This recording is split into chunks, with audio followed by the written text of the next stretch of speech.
मेरे प्यारे दोस्तों, आज मैं आपको एक पुरानी जैन परंपरा से एक कहानी सुनाना चाहता हूं। एक जैन मास्टर गुडो की कहानी। वह ज्ञान और बुद्धिमत्ता से भरे हुए थे, सम्राटों के शिक्षक थे, लेकिन उन्होंने सादगी का मार्ग चुना। वह एक साधारण यात्री की तरह अकेले ही यात्रा करते थे। एक दिन जब गुडो एक गांव से गुजर रहे थे, बारिश में भीगे हुए थे, उनके चप्पल कीचड़ में टूट गए। थकान से लदे और भीगे हुए उन्होंने एक घर देखा जहां कुछ चप्पलें बिक रही थी। अंदर एक महिला ने उन्हें रात बिताने का निमंत्रण दिया, लेकिन महिला का चेहरा दुख से भरा हुआ था। जब गुडो ने पूछा क्या हुआ, तो उसने अपनी कहानी बताई। मेरे पति जुआरी और शराबी है, उसने कहा। जब वह जीतते हैं तो पीते हैं और अपशब्द बोलते हैं। जब वह हारते हैं तो दूसरों से कर्ज लेकर लौटते हैं। कभी कभी तो वे घर ही नहीं आते। मैं क्या करूं? गुडो ने उसे उपदेश नहीं दिया। उन्होंने बस कहा, मैं आपकी मदद करूंगा।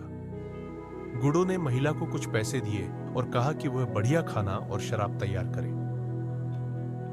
उसे इस शाम का आनंद लेने दे, मैं यहां रहकर ध्यान करूंगा। रात को जब उसका पति घर आया, नशे में धुत होकर उसने चिल्लाते हुए खाना मांगा, लेकिन इस बार उसे एक खाली घर नहीं मिला। उसे खाना, शराब और शांति मिली। उसने बिना सवाल किए खाया और पी लिया। गुडो उसके बगल में ध्यान में बैठे रहे।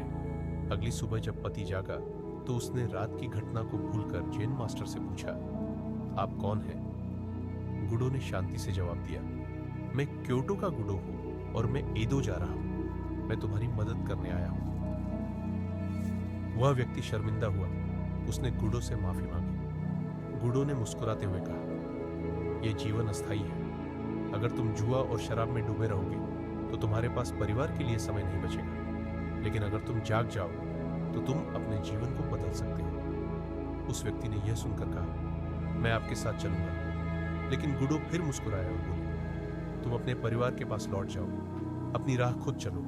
रास्ता लंबा है, लेकिन अगर ध्यान से देखोगे तो तुम्हें कीचड़ में भी हीरे मिलेंगे।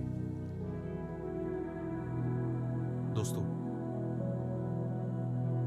हम सब उस व्यक्ति की तरह हैं। हम रोजमर्रा की चिंताओं और उलझनों में खो जाते हैं और अक्सर ये भूल जाते हैं कि असल में क्या मायने रखता है। लेकिन गुडो की कहानी हमें सिखाती है कि रुकना, सोचना और अपने रास्ते को बदलना कभी देर नहीं होती। अंधेरे समय में भी एक रोशनी होती है जो हमें मार्गदर्शन दे सकती है। जैसे गुडो ने उस व्यक्ति को याद दिलाया, वैसे ही हमें भी याद रखना चाहिए कि यह जीवन अस्थायी है। हमारे दुख, हमारी खुशियां, सब कुछ बदलता रहता है। हमें इन बीते पलों में खोने की बजाय अपने भीतर छिपी शांति और स्पष्टता को ढूंढने की कोशिश करनी चाहिए। तो आज खुद से पूछिए, आप कौन से कीचड़ भरे रास्तों पर चल रहे हैं?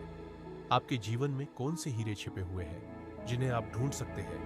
अगर आप ध्यान से देखें, अपने जीवन, अपने कर्मों पर सोचें और उन तरीकों को जानें जिनसे आप अपनी स्पष्टता पा सकते हैं। याद रखें, यात्रा हमेशा आसान नहीं होती, लेकिन हर कदम आपको एक नए अवसर की ओर ले जाता है।